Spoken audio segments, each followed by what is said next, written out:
지금 정규직하고 비정규직 이렇게 노동시장이 이원화된 게요. 이미 한 세대가 됐습니다. 비정규직이 막 도입이 된 게 외환위기 때부터였고 지금 그냥 어떻게 보면은 되게 비극적인 건데 거의 사회적 합의가 있다고 봐도 됩니다.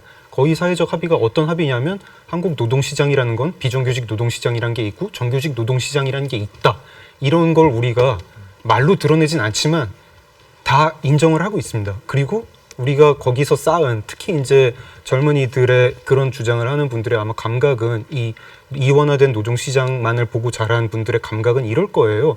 어떤 종류의 사회적 합의가 비정규직 노동시장은 진입하기 쉽고 퇴출하기도 쉽고 들어가면 처우가 별로다.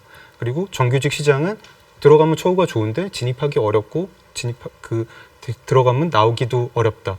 이런 두 가지 시장이 있고 그러니까 이 과정이라는 게 정규직 시장을 갔을 때 이렇게 힘들게 노력을 해가지고 들어갔을 때 거기에 대해서 보상을 받는 게 공정하고 정의롭다고 생각을 할 것이고 비정규직으로 가가지고 한 직장에 비정규직이 있고 정규직이 있는데 여기가 갑자기 임금이 확 높아졌다. 이러면 그걸 준비하는 사람 입장에서는 결과적으로는 이건 결과의 정의는 추구한 것일 수 있겠으나 과정의 정의는 이렇게 충분히 달성되지 않았다. 충분히 이렇게 느낄 수 있고요. 이거를 그렇게 막 부정을 정면 반박을 해야 되는 것인가 완전히 부정할 수 있는 것인가 약간의 일리는 있다고 생각해요. 그러니까 교수님 제가 여기에 그 주장에 제가 찬성을 하는 건 아니고요. 그러니까 이게 되게 복잡한 문제인 겁니다. 어떤 직장의 비정규직과 정규직이 싸운다라고 할 때 양쪽의 입장만 있는 게 아닙니다.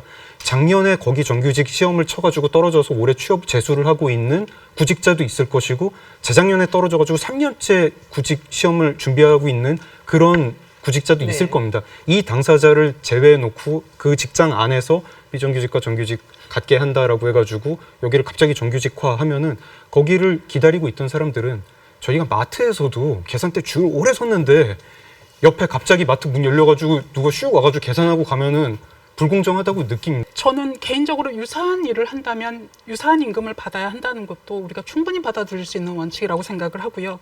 제가 이 원칙이 더 좋은 이유는 예를 들어서 수학을 98점 받은 사람하고 96점 받은 사람하고 98점은 붙어서 일을 하지만 96점은 떨어졌겠죠. 하지만 그 일 자체는 98점을 받던 96점을 받던 별 상관이 없는 일일 경우가 굉장히 많습니다. 제가 왜 이 원칙이 더 중요하다고 말씀드리냐면 바로 이 원칙이 도입이 돼야 우리 청년들이 젊은 청춘 전부를 취업 준비와 대입에 몰입해서 제가 볼 땐 일부 낭비가 되고요. 조금 더 여기서 해방돼서 조금 자유롭고 재능과 취미를 살리는 일을 할 수 있게 되지 않을까 하는 희망에서 말씀을 드리고요.